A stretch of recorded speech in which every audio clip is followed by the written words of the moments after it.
بسم الله الرحمن الرحيم الحمد لله رب العالمين والصلاة والسلام على خير خلق الله محمد وعلى آله وأصحابه الكرام وتابعيهم بإحسان إلى يوم الدين. ربنا أرنا الحق حقا وارزقنا اتباعه وأرنا الباطل باطلا وارزقنا اجتنابه. ربنا آتنا في الدنيا حسنة وفي الآخرة حسنة وقنا عذاب النار.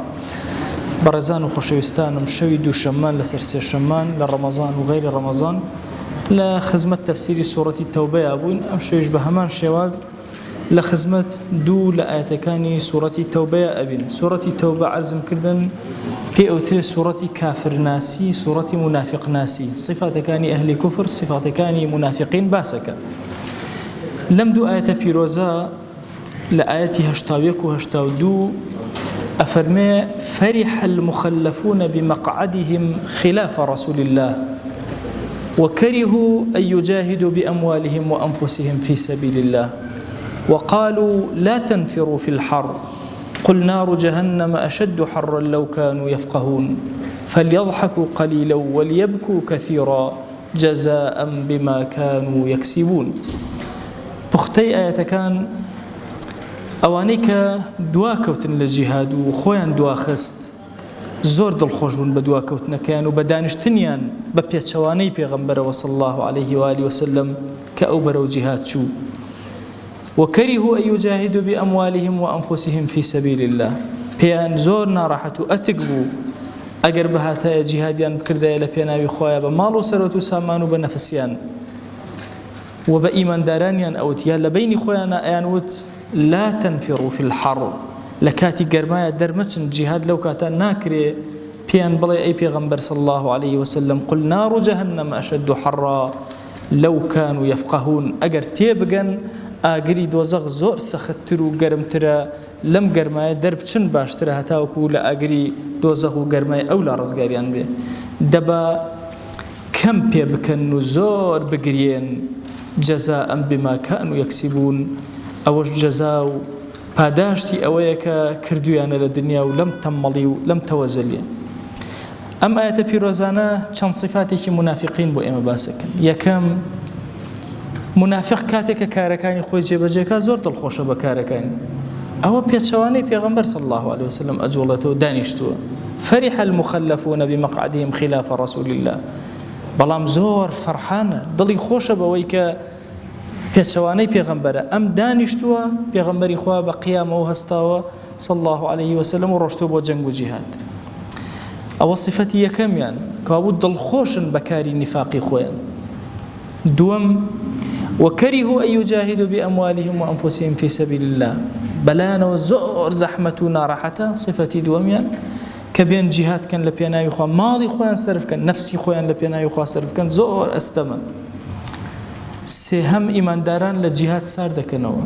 لا تنفروا في الحر، بیان و ئەدۆزنەوە، هەم خۆیانی پێ ئەشارنەوە هەم ئیمانداران لە جیهاد سار دەکەنەوە. یەکێ لە صفاتی منافقینە کە ئەڵێن لا تنفروا في الحر، لە کاتی گەرمایە نەفیر مەکەن و هەڵمەسن و جیهاد مەکەن. دەی تۆش ئەی پێغەمبەر صلی الله عليه وسلم جوابیان بدەرەوە قل نار جهنم أشد حرا لو كانوا يفقهون. ئەگەر خاوەنی فقه بن، چۆمانە عەقڵیان هەیە، ئەزان خۆیان بشارنەوە، عیلمیان هەیە، بەڵام فقه و تێگەیشتنیان نیە. ئەگەر جوان تێبگەن لە واقعی حاڵی ئێرە و حاڵی ئەولا تێ ئەگەن کە حاڵی جەهەنەم ئاگرەکەی زۆر سەختترە و ئەم گەرمانەی ئێرە هیچ نین. دەی با ئەوان پێ بکەنن، کەم پێ بکەن و زۆر بگرین. ئەم ئاەتە باسیەوە بۆ کە ئەهلی نیفاق لە دنیایە کەمەکە چکە باسی دنیایە. ئەگەر هەموو دنیا بە کاملی پێ بکەن هێشتا کاتە قەلیل. ئەفەرمێن لێرە زۆر پێ ئەکەنن، قاقای زۆر لێ ئەدەن. کاتێ موسڵمان ئەبینن وا هەستەکەن ئەوانیان خەڵەتانەوە زۆر پێ ئەکەن، کە لە جیهاد خۆیان ئەدزنەوە زۆر پێ ئەکەنن. نەتیجەکەیان ئەوەیە وەلیەبکوا کەثیرا، زۆر زۆر گریانیان توش ئەبێ لە ڕۆژی قیامەتە لەبەر ئەو کردەوانەی کە کردویان. کە لە خزمەت ئەم ئاەتانە بە تێرتر ئەوەستی ئەبینی أفرمي فرح المخلفون بمقعدهم خلاف رسول الله. أمانا زور خوش حالا أم مخلف دواكوتوانا لجهاد بمقعد دانشتنيان لجهاد هالنصانيان لبيناوي خوايا زۆر دڵگەشن خلاف رسول الله صلى الله عليه وسلم. طبعا علماء فرمون خلاف دو جور خلاف من هي خلاف عملي وخلاف اعتقادي من هي الليرة رب العالمين هردو مبستو مرادكي هي هم لفكرة بيتشواني بيغمبر بون صلى الله عليه وسلم هم لمكانو لعمل شاء دانشتنو بيغمبر صلى الله عليه وسلم برو جهاد شو كوابو فرحي أوان لا يقلبر خلافك لقل بيغمبر صلى الله عليه وسلم كقسك أويان شكان دوا لا يقلبر أو دانشتون نجاتيان بو يتركشتنا يتريان شكو أهل النفاق شون جهاد كالا بيناوي خواه لكيابي كالا مقامو موسميك وكرهوا أن يجاهدوا بأموالهم وأنفسهم في سبيل الله زور زحمة إنسان أجر إيمانك زور قائم لبشتي ونبي مالكي خوي كبا جهدي خوي باي كردو لبيناوي خواه ببخش نفسي خوي شن عزيزة للاي لبيناوي خواه ببخش ويا منافقين زور رخيان للجهاد شكل الجهاد إثر رشو سبي دركه أنزاني نفاقيا لنا وجهاد دركه بويا زور رخيان للجهاد رخيان لبخشين بو رخيان للجهاد بو أنزاني كاتك أبخشن مسلمان أو باريان أبخشن أما زور بي قلص بون شكو عيبه أما دركه لميدان الجهاد شهر قلص بون لبروي عيبه كان يان دركه إنجا صفات أهل النفاق بو سارت كرنوي خلقي مسلمان لجهاد وبرنقار بونوا زور قل لا تنفروا في الحر مفسرين دور رأيان هندق أفرمون لبيني خويا أنا بستبسي أنا كر أنا بتاك نبيني وزور ما بو بين هما بيك ولا تنفروا في الحر بابين هما بيك ولم قرما در نشين بو جهاد حتى وكو بشارينوا هندق المفسرين منو نا لبيني خويا أنا هم متفقون لسروي نرون أو بإيمان دارانيان أوت أتون شرب لقل أم إيمان دارو أو إيمان دارا بشكم تشنجيلا إيمان دارا دانيشن كلقل أنا دانشتو إثر أمان عيبك كان دا أشارته ألان أو فلان كسيش صحابي كي زور تشاك لقل إما دانشتو بو إلا مشى نجاحتي أن هنا دواتر آية كان باسيكا سير لقارو أصحاب بياوي قورا نتشون لقل بيغمبر صلى الله عليه وسلم دواتر خواه جل جلاله وعقوبة دانو بتفصيل باسيكا آية كان يترى رب العالمين باسيكا دي كوابو أمانة صفتك زور بقوة لأهل النفاق أأميك لكاتي قرمايا لا تنفر طبعا نفير لزمان عربية أجر كسب شيء والراوي كرويشك طبعا كرويشك طبيعتي أوايا رقراناك برزبته إن جراك وأو كسيك الراوي كرويشك أبي سيري شويني زاوية كنكا توزي برستر سيركا آقاي ليبه كهل إنسان أو لبرزيا ليبدا أمشي وازو خو هلدانا برزبونا وبيوت النفير لزمان عربية يعني لا تنفروا شك إيمان داران كباسي جهادك را بيغمري خواه صلى الله عليه وسلم فرماني بكرده شون أو كرئيش كهل أسيتو بلا مردا برزبتو برزبنو لشويني خوان قنج أوستان لخزمة بيغمبرا صلى الله عليه وسلم بوي أفرمي وشي نفير أألم وهاتوا أما إيش أنو تشي أنو رامة برن أبو شواز لم كاتي قرما آخر كي كاتي أو رابريتو بروي كل إنسان تحملناك قل نار جهنم أشد حرا لو كانوا يفقهون سيري أو جوابي رب العالمين شاني أمجي أنا السخد به ورا براوردي أكاب قيامة ويزور كات لدرسكاني عقيدة باسي أو كم عقيدة كتابك وشك نيته بيخواني عقيدة أول لهمو ديناتي قلبه به أسيس قال لميدان الجهاد يكسر ربطي تمضي لجهاد أكاته بشيء بآخرته قل نار جهنم كبشك العقيدة مسألة إيمان بآخرة قل نار جهنم أشد حرا لو كانوا يفقهون أجر خاوني فقه دواي أما بيان أفرمين فليضحكوا قليلا وليبكوا كثيرا دو صفة هي لإنسان بيوتري صفتي الطبعي إنسان لزانستي منطقة علمي لوجيكا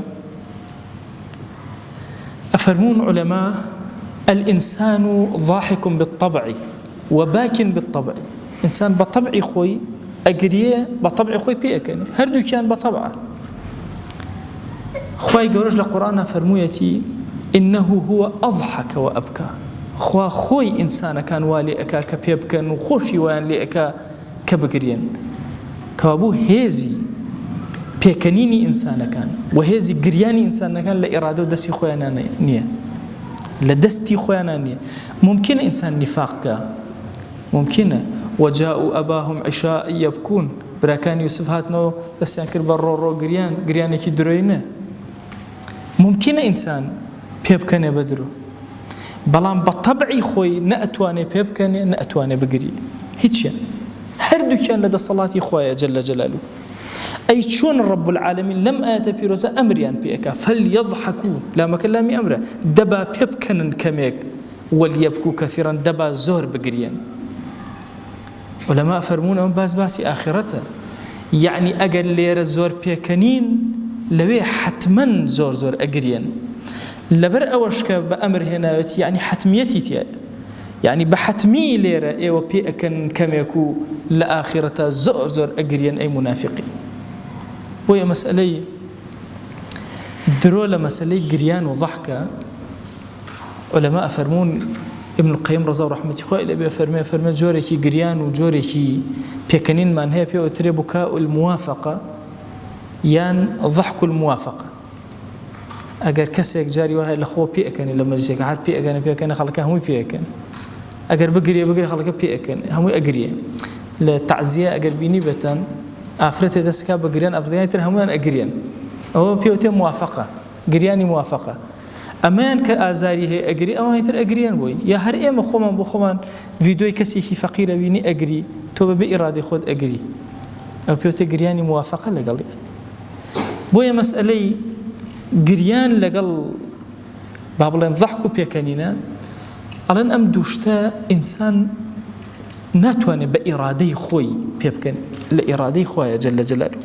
دوو نیعمەتن ئینسان هەستیان پێ ناکە، لەوە چێ خۆی گەورە گریانت لێ بسەنێتەوە، ئیتر تەواو کانیاوەکە وشکە، لەوە چێ پێکەنین لێ بسەنێتەوە نەتوانی پێ بکەین. جاری وایە کەسێکی غەمبار دەیان و سەدان شتی جوانی پیشانە درێ هیچ تەئسیر لێ ناکە. بەبیرمە تەڵەبەیەک لەگەڵمانە تووش و حاڵەتێکی نەفسی بوو، ئەنواع سوعبەتمان بۆ کرد بۆی پێ بکەنێ، سەیری ئەکردین و هیچ پێ ناکەین. هەوڵی دووەممان ئەدا، سێهەممان لەگەڵی ئەدا، هەموو تەڵەبە پێ ئەکەین، ئەکەوتنە سەر پشت، ئەو هیچ جوڵەیەکی نەبوو. چکە مەسەلەی ضحک تەبعیە، خۆ ناکرێ بە زۆر پێ بکەنێ. بەبیرمە یەکەم جار کە چوونە حەدیقە حەیوانات لە زەهرا لە بەغدا، چەند شتێکی ئەوە سەیرسەیری بینیم پێ ئەکەین. ئەم ئەیوو اللهم صل على سيدنا محمد سبحان الله ما شاء الله، یەک تەرجیعاتێکرا لەسەر ئەم تۆزە پێکەین نەکردی، چکە چەند ڕۆژ بوو چەند مانگ بوو ئەم کوڕە پێ نەکەنی بوو، هەر سەیری ئەکرد و هیچ جوڵە و حەرەکەی پێکەین نەبوو. دوایی بەلامان شتێکی زۆر جوان بوو، مناڵی بچووک لە دایک ئەبێ سەرەتا هەستی پێکەنینی نییە، هیچ دوای کەمێک سەیرەکەی وردە پێ ئەکەنێ. ئەم دایک و باوک و ماڵ و حاڵە هەر هەمویان سەرنجی هەمویان ڕائەکێشێ بە پێکەینێکی بەسیط، هەستەکەن هەر هەمویان دڵخۆشن کێ خۆشن، ئەم مناڵە بچووکە پێکەنی. ئەمەیشیکە لە نیعمەتە زۆر گەورەکانی رب العالمین، هەم گریان و هەم پێکەنین هی ئەوە. بۆیە ئەفەرمێ فەلیەضحەکوا قەلیلە وەلیەبکوا کەثیرا. ئەفەرمووە لە ڕیوایەتێکە ئەگەرچی ضعفێکی تایە، ئەفەرمێ یەکەمین گریانی ئەهلی جەهەنەم، یەکەمین گریانە لەناو جەهەنەمە بەقەدەر طولی عمریان ئەبێ لەناو دنیایە. طولی عمری چەندێکە کەسەکە؟ 70 ساڵ ژیاوە، 50 ژیاوە، 80 ژیاوە، چەندێ ژیاوە؟ بە ئەندازی ئەوە یەکەمین قوڵپەی گریانی ئەوەندە ئەبێ. بۆیە ئەفەرمێ فەلیەضحەکوا قەلیلە وەلیەبکوا کەثیرا، با لێرە پێ بکەنن کەمێ، حتمەن لەولا زۆرێ ئەگرێن، زۆرێ هاوارەکە. هەموو ئەمەش جەزاء بما كانوا يكسبون. ئەمە سەرنج تا ڕاکێشم بۆ دوو وشە لە قورئانە، کەسەبە و ئیکتەسەبە، هەردووکی لە قورئانە واریدە و هاتوو. کەسەبە هەر شتێکە ئینسان بە ئیختیاری خۆی جێبەجێیەکە. ئیکتەسەبە بە زۆرێکە، خۆی بابی ئیفتعالە لە زمانی عەرەبیە بۆ مطاوعەیە، بەس یەکێک لە معناکانی ئەلیجتیهاد والطەلب، ئەوەیە ئیجتیهادەکە زۆر ئەکا لە خۆی ئەو ئیشە جێبەجێکە. بۆیە خوای گەورە لە قورئان ئەفەرمێ وأمر أهلك بالصلاة واصطبر عليها. اصطبر استبر لأصلا افتعله، يعني بزور صبر بقرها، تحملك لقى من على كتاتا وكفيري نيجيك. هەوڵ بدە. ئەمە بابی ئیجتیهادە. اکتسبش بالضبط ئەوها لها ما كسبت ئەو عەبدایەتیانەی کە ئەیکەی هەموویان لەگەڵ فیترەتی تۆیەنەوە بە ئاسانی بۆ جێبەجێکرێ. وعەلەیها مەکتەسەبەت گوناه بە زۆرەکرێ. گوناه لە طەبعی ئینسان نییە، بەڵام ئەگەر گوناه هەیە هەر زۆر کردت زۆر کرد ئەبێتە کەسەبە، لە ئیکتەسەبە دەرەچێ. بێنە پێش چاوی خۆتان کەسێک سەرەتای بە یەکەم جاری بێ زینا بکە، پەنجەرە دائەخا لە خشب ئەترسێ، دنیا بنێ لێتەوە یەک باشە ئەو پێوتە ئیکتەسەبە. زۆر بە زەحمەت زیناکەی پێکرێ، چاوێکی هەزار چاوە تاوەکو زیناکە ئەکە. ئەگەر دوایی هەر زینای کرد سێرەکەی بەلای طەبیعی ئەبێتە کەسەبە. یەکەم جار ئەڵێن ئەگەر ئینسان هیچ گوناهێکی نەکرد بێ لەسەر زەوی، یەکەم گوناکە احتیمالی ئەوەیە هەموو میزاجی جسمی تێکچێت، طەبیعەتی تێکچێت، بڕشێتەوە. بۆ چونکە ئیکتەسەبەیە، بە زۆر هاتووە ئەم کردەوەی کردووە. بۆیە فەرمێ وعەلەیها مەکتەسەبەت، ئەوەی کە بە زۆر ئەچێ بە چنگە جیڕە گوناهەکان جێبەجێ ئەکا، ئەوە هەر هەموو لەسەر ئەنووسێ، هەموو لەسەر حیساب و ماڵ. لە قورئانی پیرۆزە لەکوێ کەسەبە هاتبێ باسەکە باسی ئەوەیە کە ئەم ئینسانە بە زۆر ئەم کردەوە خراپەی کردووە. ئەگەر ئیکتەسەبە هاتبێ، ئەگەر کەسەبە هاتبێ یعنی ڕاهاتووە لەسەر ئەو گوناهە. ما ئەغنا عنه ماله وما كسب. ئەبوو لەهەب ئەمن دی گوناهەکان کردو بەلای ئاسایی بووبووە، دڕخستنە بەردەم ماڵی پێغەمبەر صلی الله عليه وآله وسلم و دژایەتی کردنی خۆشەویست و ئەمانە بەلایەوە طەبیعی بوو. بۆیە ئەفەرمێ وما كسب بلى من كسب سيئة وأحاطت به خطيئته. كسب سيئة كسبي بكار هنا يعني أول دأو سيئة كذا اللي قال يراهت. بلام لا آية ترى أفرمي لكل امرئ منهم ما اكتسب من الإثم، أو يعني بزور جيب جي كذا. ولو يؤاخذ الله الناس بما كسبوا ما ترك على ظهرها من دابة. احتمال إنسان يقنا كأكا نار أحد أبي خوي يقول لسر عقوبي نادى، بلام أجر بو بكسب خوي يقول لسر أو جنا هنيك كسب بردوام أي كاتو بلايا وراهات ولا قليا أو كاتا ما ترك على ظهرها من دابة. أجر خوي عقوبي با يقداب ما يدب على الأرض نامن لسر زوية.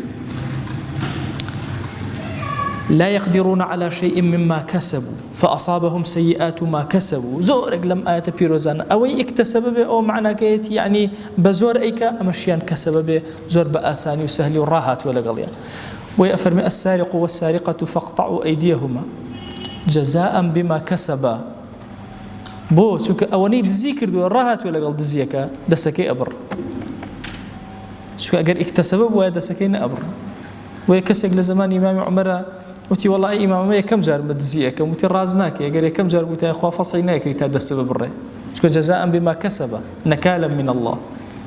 لخو أخوا لك سكت ورنابي أبي بوبيتك كسب لحياتي أو دي النفاق للاي منافقين كسبه للاي منافقين راهاتنا تجاوزي كردوا لو يبزور نفاقك نفاق بوتا بشكل لخصلتك لجياني شانازي بالنفاقك يوكا.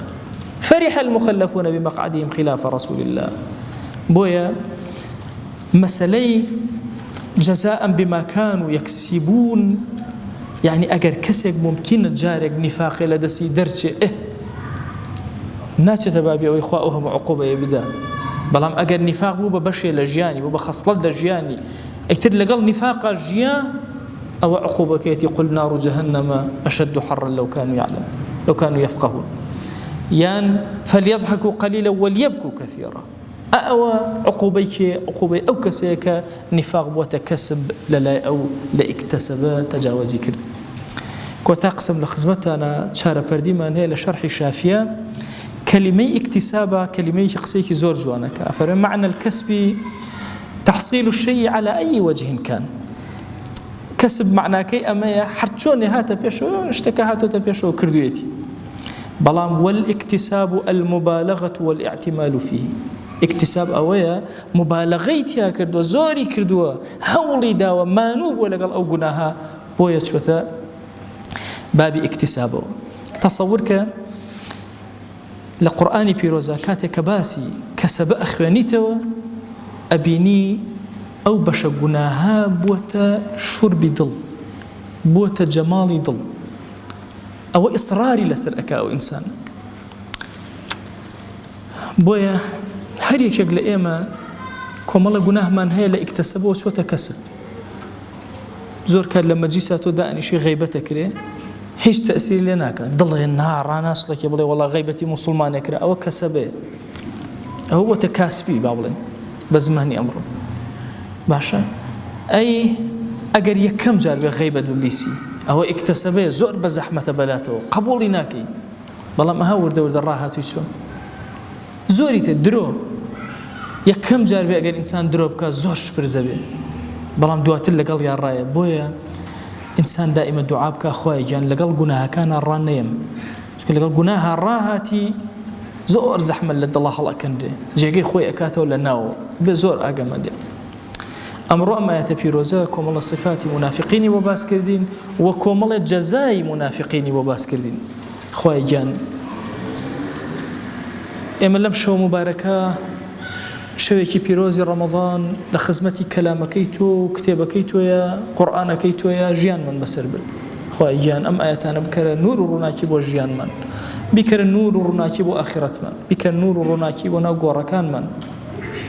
خوای پەنا ئەگرین بە تۆ لە نیفاق، پەنا ئەگرین بە تۆ لە تەمەڵی، پەنا ئەگرین بە تۆ لە پێکەنینێکی کەم و گریانێکی زۆر، پەنا ئەگرین بە تۆ لەو گوناهانەی بوونەتە کەسب لای ئێمە یا رب العالمین.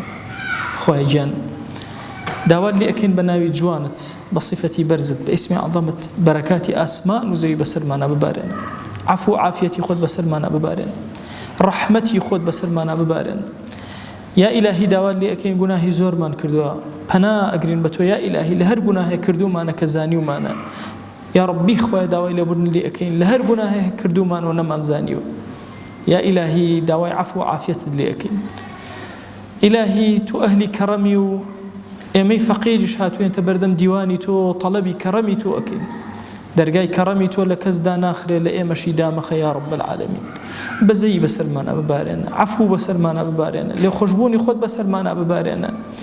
یا ئیلاهی داوات لێ ئەکەین بە ناوی جوانت، بە صیفەتی بەرزە، بە ئیسمی عەظەمت، دڵەکانمان ڕۆشن کەرەوە بە ئیمان، گۆڕەکانمان ڕۆشن کەرەوە بە ئیمان، لە ساحەی مەحشەرا ئیمان بکەرە شەفاعەتکارمان. یا ئیلاهی بە ئیمان بەرزمان کەرەوە لەناو بەهەشتا یا رب العالمین. خوای گیان بە ئومەتی پێغەمبەر صلی الله عليه وسلم حسابمان کە، بە شوێن کەوتەی و قبوڵمان کە، لەژێر سێبەری ئاڵای ئەوە حەشرمان کە. یا ئیلاهی داوات لێ ئەکەین بە ڕەحمەت و بەزەی و کەڕەمی خۆت سڵاوی ئەم مەجلیسی ئێمە بگەێنە پێغەمبەری خوا صلی الله عليه وسلم. یا ڕەبی خوای گیان ڕضوانی خۆت بەسەر ئەصحابە ببارێنە، ڕەحمەتی خۆت بەسەر عولەما و صالحین و ئەولیای ئەم ئومەتا ببارێنە. یا ئیلاهی داوات لێ ئەکەین بە گەورەی خۆت لە گوناهی دایک و باوکمان ببوورە، ئەو دایک و باوکانی کەماون نوریان درێژکە بەسەرمانەوە، سێبەریان گەورەکە بەسەرمانەوە. یا ئیلاهی داوات لێ ئەکەین بە گەورەی خۆت، بە ڕەحمی خۆت ئیمان بە قسمەتیان کە، دەرەجاتیان عالی کە لای خۆت یا رب العالمین. ئەو دایک و باوکانی کە مردوون یا ئیلاهی داوات لێ ئەکەین گۆڕەکانیان پڕ نور کە، تو گەورەی خۆت گۆڕەکانیان پڕ نور کە، یا ربی خوای گیان لە گوناهەکانیان ببوورە، لای خۆت بەرزیان کەرەوە یا رب العالمین. لە ڕیزی ئەولیا و پیاوچاکانە حەشریان کە یا ئەکرەم الئەکرەمین. خوای گیان داوات لێ ئەکەین بە گەورەی خۆت لە سەرجەم گوناهی ئەم ئومەتەی پێغەمبەر صلی الله عليه وسلم ببوورە، لە ئەوڵی ئەم ئومەتە تا کۆتای ئەم ئومەتە خوای لە گوناهەکانمان ببوورە. یا ئیلاهی داوات لێ ئەکەین لە هەر سووسێکی ئەم سەرزەویە مسلمانێک عەبدایەتێکی ڕازگۆیانەی بۆ تۆ کردو خوای لە گوناهی ببوورە.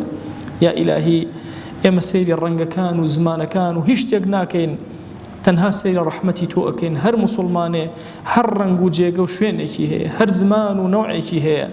یا ئیلاهی داوای لێبوردن بۆ هەر هەمویان ئەکەین و لە هەمویان ببوورە یا رب العالمین. آمین آمین والحمد لله رب العالمين وصلى الله على سيدنا محمد وعلى آله وصحبه وسلم تسليما كثيرا أبدا إلى يوم الدين. خواهي قول لقناهي من الشيء أجبور وخوالي